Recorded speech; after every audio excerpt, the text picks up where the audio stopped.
Hi everyone, and welcome back to my channel. If you're new here, welcome for the very first time. It's good to have you on board. I want to give a huge thanks for getting this channel up to 100 subscribers. I deeply appreciate your support. So as a testament of that, I'm going to give a revised version of a presentation that I created to go with my final essay for a modern arts topics class I took in the fall 2018 semester. Without further ado, let's get started. How photography shed light on poverty and hazardous labor. Photography is a staple of everyday life. We see it on the internet, newspapers, books, and our mobile devices. In the early 1900s, however, photography was a commodity available only to the affluent, yet pioneers like Jacob Riis was fortunate to earn the resources needed to experiment with flash, leading to his status as one of the fathers of photography. Since the medium can document visual information, it allows viewers to see a part of the world that expands beyond their comfort zones and gain a new perspective.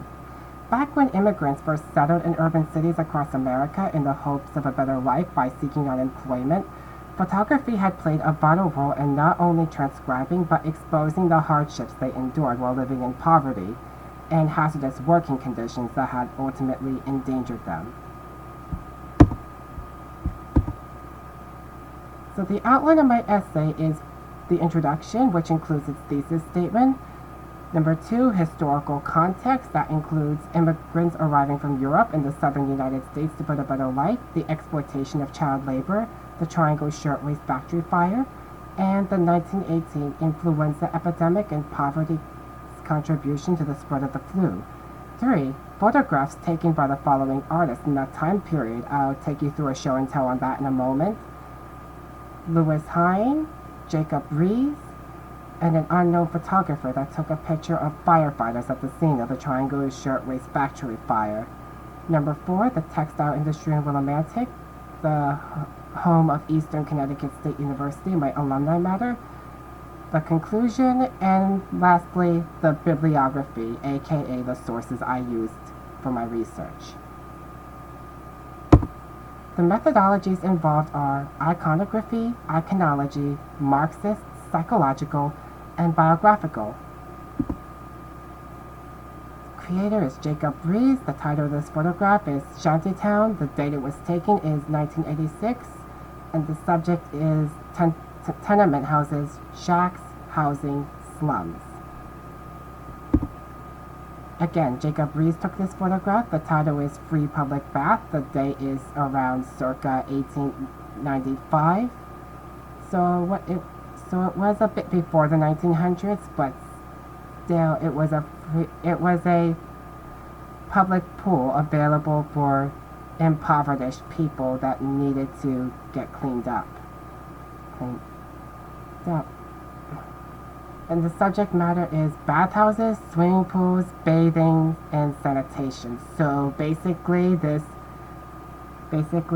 pool was used for recreation and as a bathroom all in one, which is pretty much disgusting. Again, Jacob Riis took this photograph, and the title is Organized Charity Fighting Tuberculosis on the Roof. I'm not sure who the person is, but it's most likely a volunteer nurse. The date it was taken is around the circa 1890, and the subject is tuberculosis, sick people, snow, roofs, tents, and cots.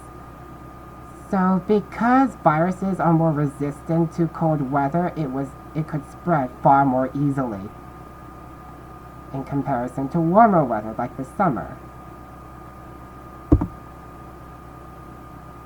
And once again, Jacob Riis took this photograph. The title is A Bathtub and an Air Shaft. The date it was taken was around 1897, and the subject is poverty, documentary photography, and urban America. Louis Hines took this photograph. The title is Typical Workers in Barker Cotton Mills Where Good Conditions Prevail, Mobile, Alabama, number 3828. The date it was taken was 1914. The material was a gelatin silver photograph. Mobile devices like iPhones or Samsung Galaxies didn't exist back then, obviously, so in order to create a photograph, it would first have to be taken from a large camera and needed to be taken in a studio to be developed. It had to be in absolute darkness, otherwise the photograph wouldn't show up. I took a couple of classes in community college where I did this a lot, and it was quite tedious. But I overall enjoyed the artistic portion of the process. It allowed me to look at photography in an artistic point of view. Again, Louis Hine took this photograph. The title is Woman with Loom. The date is circa 1933. The materials used were negative, gelatin on nitrocellulose sheet film. Again, this was a developed photograph. And the subject of this photo is work conditions, sewing, women in the workforce. Once again, Louis Hines took this picture. At first, you might think it's a graphic, but when we look closely, we realize that the material involved was actually just a camera. It was just a close-up shot. So, like I said, Louis Hines took this photo. The title is the 3 National Child Labor Committee Exhibition Panels. The date was around 1913 and 1914. And the subject matter is work conditions, child labor, political statement, workers' rights, and poverty. So once again, Louis Hines took this photograph. The title is Playground. You sure it's a playground? It looks dangerous. I mean, if there are children living in poverty, they must find some way to keep themselves occupied, and unfortunately that includes walking on steep ledges of apartment complexes. So I can see why it's adventurous, but again, if that kid fell off the edge, it's highly unlikely it's he'll be the same. But anyway, the date it was taken was around 1906 to 1917. And the subject is poverty at play, documentary photography, hence reinforcing my perception of the photograph. And finally, we get to the unknown photographer that took this photograph that at the time the Triangle Shirtwaist Factory fire took place. And the title is pretty much self-explanatory. The date it was taken was 1911. The subject was clothing industry, safety, sweatshops, working conditions. Don't get me started on sweatshops. Trust me, sweatshops still exist in our country in subtle shapes and forms. Key components to discuss are the poor living conditions that immigrants faced, as we've seen in the photographs I took you through. The low salaries that immigrants in New York City or other urban cities were provided for their drudgery each day are typically not enough to afford health care that average citizens are privileged with, like middle and upper class people, for example. In order to make do with what they were given, volunteers had usually set up tents on apartment rooftops in an effort to tend to the ill and injured. Inadequate health care to the poor communities contributed to the spread of influenza in the late 1910s because crowded environments and lack of proper sanitation caused the virus to not only transmit from one person to another more quickly, but it also made the symptoms worse. Air shafts were often used to provide ventilation to a building in order for temperatures to either cool or hot, depending on the season. If a family was unable to afford heat, they would end up resorting to a measure as drastic as placing a hot tub in an air shaft's opening to conserve it, which was why you saw a bathtub on the building's side. It was basically keeping the heat in, so the residents of that apartment wouldn't lose it so quickly, especially during the winter. Advocating against hazardous working conditions, Louis Hine worked with the National Child Labor Committee for 8 years to document the dangers of having school-aged children employed in factories and mines by photographing these environments. He impersonated a fire inspector to throw off suspicion from the facility's owners. His campaign led to the introduction and passing of national laws that protected workers of all ages. Child labor was common in Louisiana's acting industry, and protesters involved with the labor reform movement were furious about the on-the-job hazards and managers turning a blind eye on the problem. They stood by their beliefs that laws that enforced safety regulations got in the way of their businesses and feared that abiding by the laws would liquidate their profits. How selfish. In other words, they chose not to put any effort into protecting their staff until a labor reform activist and factory inspector named Gene Gordon finally succeeded in pressuring the state government to pass a law that protected the rights of child workers in 1908. Since then, most children were barred from acting in theater, and adult actors were hired as an alternative solution to cope with the new law. Consequences for failing to address hazardous labor conditions in urban poverty, and this is a huge one. Huge one. This is what happens when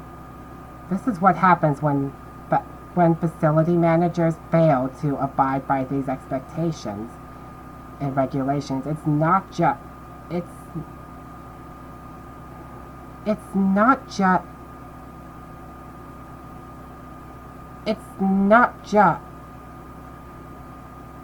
just losing money, but also it puts workers at risk, and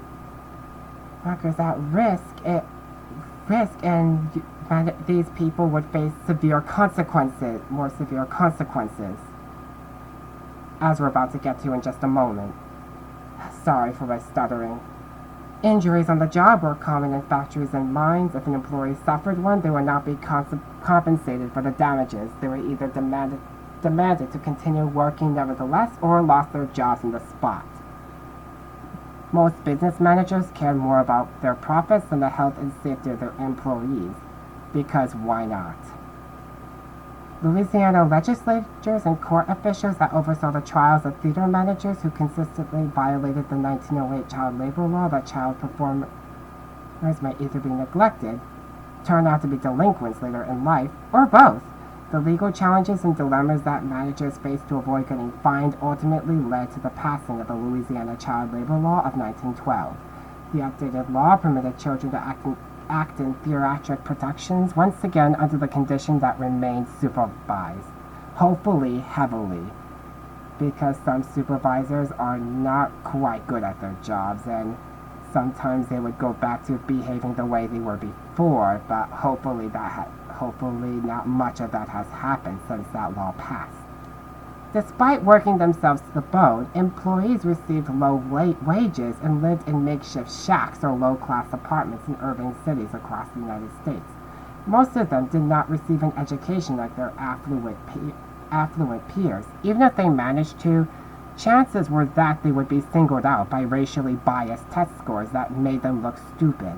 These impressions and similar negative biases toward immigrants intensified nationalist attitudes that carried on to the Civil Rights era and present-day xenophobia directed at Muslim Americans and citizens of Hispanic descent. Continuous neglect of safety precautions in the Triangle Shirtwaist Factory contributed to a deadly fire that claimed the lives of 145 workers within 18 minutes. For example, there was only one operational elevator out of the 4 in the building. The fire escapes were too restricted for multiple workers to access all at once in the event of a large-scale fire, and one of the ground floor doors were locked during the day, while the other only opened from the outside. So basically, it's the reason why fewer people were able to escape. In the day soon after the fire had taken place, the International Ladies Garment Workers Union was founded to protect the rights of women in the workforce across the world, and in the following October, New York passed the Sullivan-Holy prevention laws to mandate the improvement of safety precautions to ensure the prevention of similar tragedies. I despise it when these safety precautions are put in and the government puts their foot down only after a tragedy happens. It's like...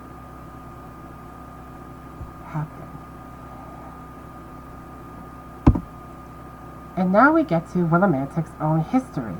The city of Willimantic was notable for its former textile industry that flourished in the 20th century. While its factories employed immigrants much like the Triangle's shirtwaist factory had done, the differences between social classes were much more obvious. The affluent, usually the factory owners and their families, resided in Victorian-style mansions on the town's hilltops, while the workers lived below them in slums that are located farther from the textile mills. One atrocious example of impoverished housing conditions in Willimantic was a cluster of slums that used to be in present-day Windham Mills State Heritage Park. A majority of immigrants that came to Willimantic to find work in the local textile factories next to the river were of Italian, Polish, German, Irish, and French-Canadian backgrounds. Immigrants of Ukrainian and Puerto Rican heritage had arrived later to join the workforce.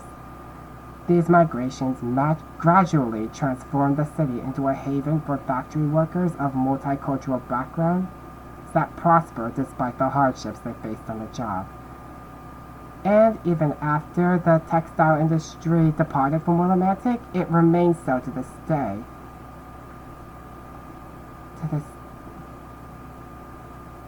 In a way, Willimantic is a spitting image of the United States. In the 1970s, the textile industry was suffering. Factories were closed step by step, and the industry was forced to relocate to the southern United States. Their resources to produce textiles were plentiful. When the American Thread Company finally departed the town, it left a devastating blow in Willimantic's economy that continued to last into the present. The company was the largest employer in the city during the time it had thrived. Today, both Windham Hospital and Eastern Connecticut State University share that title. Most of the businesses in the city, such as its restaurants, some clothing stores, and its own co-op, are local. The riverside buildings where the factories were built still exist nowadays, but they remain abandoned. The Windham Textile and History Museum exists to preserve the history of the industry that helped modernize the city.